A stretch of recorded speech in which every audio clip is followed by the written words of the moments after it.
Hello guys, welcome to Sumanth talks. మరి పెద్ద నుంచి అయితే సాంగ్ రెడీ అయిపోయింది.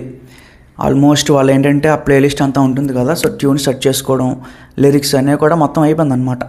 ఇప్పుడు లిరికల్ వీడియో ఎట్లయితే ఎడిట్ చేస్తారో, అంటే కంప్లీట్ వీడియో సాంగ్ కాకుండా లిరికల్ సాంగ్ వరకు కూడా వీళ్ళైతే ఎడిటింగ్ పనులు అయితే స్టార్ట్ చేశారనమాట. ఆల్మోస్ట్ రెహమాన్ గారు మొత్తం సాంగ్ డెలివర్ చేసేయడం జరిగింది. సో అదంతా షూటింగ్ కూడా అయిపోయింది, అంతా ఓకే, బాగానే అయ్యిందంట. సినిమాకి జస్ట్ 4 నెలలు మాత్రమే టైం ఉంది. సో ఈ 4 నెలల టైంలో ప్రమోషన్స్ ఎలా చేస్తారు, లేకపోతే ఏ టైప్ ఆఫ్ కంటెంట్ బయటకు తీసుకొస్తారు అని చెప్పి చాలామంది డౌట్స్ అయితే ఉన్నాయి. యాక్చువల్లీ గైస్, ఇక్కడ ఎంత వేగంగా కంటెంట్ బయట తీసుకొస్తే అంత వేగంగా సినిమా మీద హైప్ తగ్గిపోద్ది.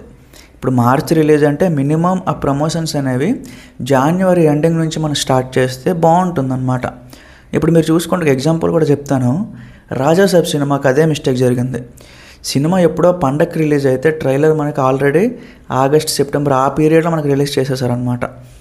అంటే 3 నెలల ముందే ఒక ట్రైలర్ రిలీజ్ చేసేయడం వలన సినిమా మీద హైప్ అయితే చాలా ఘోరంగా పడిపోయింది. ఇంకా మాట్లాడుకోవాలంటే కొంతమందికి అసలు రాజాసాబ్ సినిమా ఉందో లేదో కూడా తెలియదు, మర్చిపోయినట్టున్నారనమాట.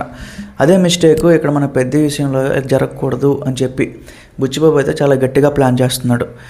ఒక్కొక్క సాంగు, ఒక్కొక్క ట్రైలరు, ఆ టీజర్ ఏదైతే ఉంటుందో, సో ప్రతి కంటెంట్ ఏదైతే బయటకు వస్తుందో ఒక మంచి రోజు, ఒక ఇంపార్టెంట్ టైంలో మాత్రం బయటకు రావాలి. సో ఏదో రిలీజ్ చేయాలి కదా మొక్కుబడికి, అలా కాకుండా. మీకు ఇంకో ఎగ్జాంపుల్ కూడా చెప్తాను. గేమ్ చేంజర్లో కూడా 4 సాంగ్స్ 4 నెలల్లో రిలీజ్ చేశారనమాట. సో అక్కడ కూడా ఒక టైప్ ఆఫ్ మైనస్ పడింది. సో చాలా ఎక్కువగా ల్యాగ్ చేయడం, ఏదో కావాలని వెయిట్ చేయించడం, సో ఇవన్నీ కూడా ఫ్యాన్స్ కూడా చాలా ఇబ్బంది పడ్డారు. బట్ ఇక్కడ మిస్టేక్ అయితే జరగదు. నేను చెప్తాను కదా గైస్, అఫీషియల్ ఇన్ఫర్మేషన్ ప్రకారం నవంబర్లో మనకు ఒక ఫస్ట్ సాంగ్ అయితే రాబోతుంది.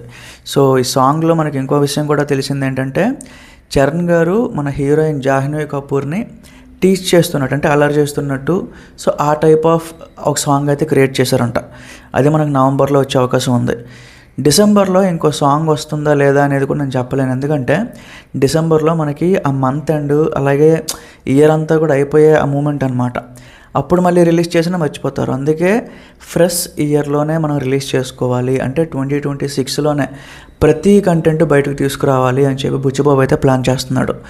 5 సాంగ్స్ ఉన్నాయి గైస్. ఒక సాంగ్ నవంబర్లో వచ్చేస్తే ఇంకా 4 సాంగ్స్ ఉంటాయి. ఒక ట్రైలర్ ఉంటుంది, టీజర్ కానీ ఇంకేముండదు, డైరెక్ట్ ఇంకంతే. మొత్తం 5 కంటెంట్ అయితే మనకు రెడీగా ఉంది గైస్. జనవరి ఫిబ్రవరిలో చాలా ప్రకటబందీగా ప్లాన్ చేస్తున్నారనమాట. నేను కూడా సినిమా మీద చాలా ఎక్కువ ఎక్స్పెక్టేషన్తో ఉన్నాను. చూద్దాం గైస్, సాంగ్ వచ్చిన తర్వాత మిగతావన్నీ మాట్లాడుకుందాం. Thank you.